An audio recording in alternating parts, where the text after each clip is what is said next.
C'est quoi le pire truc qu'un prof ait fait à ton gamin? La maîtresse de maternelle de mon fils m'a appelé un jour en panique au boulot. Elle disait qu'il fallait que je vienne tout de suite le chercher parce qu'il faisait n'importe quoi. Quand j'arrive, elle me balance qu'il était resté planqué sous sa table toute la matinée, qu'il voulait rien faire. Hyper bizarre. Mon fils, on va l'appeler Samy, il adore l'école. Chaque matin, il est le premier habillé, trop content de retrouver ses copains et raconter tout ce qu'ils font. Là, il avait l'air vide, je lui reconnaissais pas. Je demande ce qui s'est passé juste avant qu'il se cache. La maîtresse répond en boucle qu'il est ingérable et refuse de coopérer. Aucune précision. Elle me sort juste qu'il est peut-être pas prêt pour la maternelle et qu'il doit apprendre à obéir. Dans la voiture, il tremblait encore. Il bouclait sa ceinture avec les mains qui vibraient, les yeux fixés sur l'école comme s'il s'attendait à ce que quelque chose de horrible sorte du bâtiment. Je lui parle doucement. Je lui demande pourquoi il s'est caché. Long silence. Puis il murmure. Le monsieur qui crie est revenu et il a ramené le chien monstre. J'ai pas compris. Quel monsieur? Quel chien? Il s'est mis à pleurer. Il me dit qu'ils ont fait venir un flic avec un gros chien pour une démonstration de sécurité. Le chien aboyait comme un fou, montrait les crocs. Et là, mon cœur s'est arrêté. Samy s'était fait attaquer par le chien du voisin l'année d'avant. 12 points de suture sur la jambe. Depuis, il flippe grave dès qu'il voit un chien. On était en thérapie pour ça. J'avais tout noté à l'inscription. Des pages entières sur sa phobie. Même un appel avec la directrice où j'avais tout expliqué. Samy me dit que dès que le chien s'est mis à aboyer,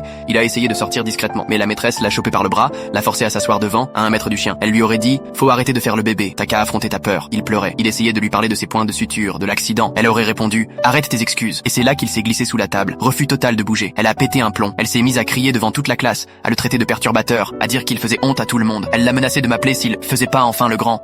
J'étais en feu. J'ai appelé la directrice directe pour demander une réunion d'urgence le lendemain. Le lendemain matin, ils me disent qu'ils ont aucun document parlant de la phobie de Samy, alors que j'étais certain d'avoir tout rempli. Le soir, j'ai fouillé mes papiers. Et bingo, j'avais tout. Détails du psy, symptômes, plan d'urgence, même une lettre officielle du médecin sur son stress post-traumatique. Le lendemain, j'ai débarqué avec mon gros dossier et mon téléphone prêt à enregistrer. La maîtresse a tenté de se défendre, genre, je voulais juste l'aider à surmonter sa peur. Je lui ai demandé cash, vous êtes psy? Vous forceriez un gosse allergique à manger des cacahuètes pour l'aider à passer au-dessus? Au début, l'école voulait étouffer le truc. Mes 3 autres parents ont raconté des histoires similaires. Elle a été virée en moins d'1 semaine. Plus de poste, plus de diplôme.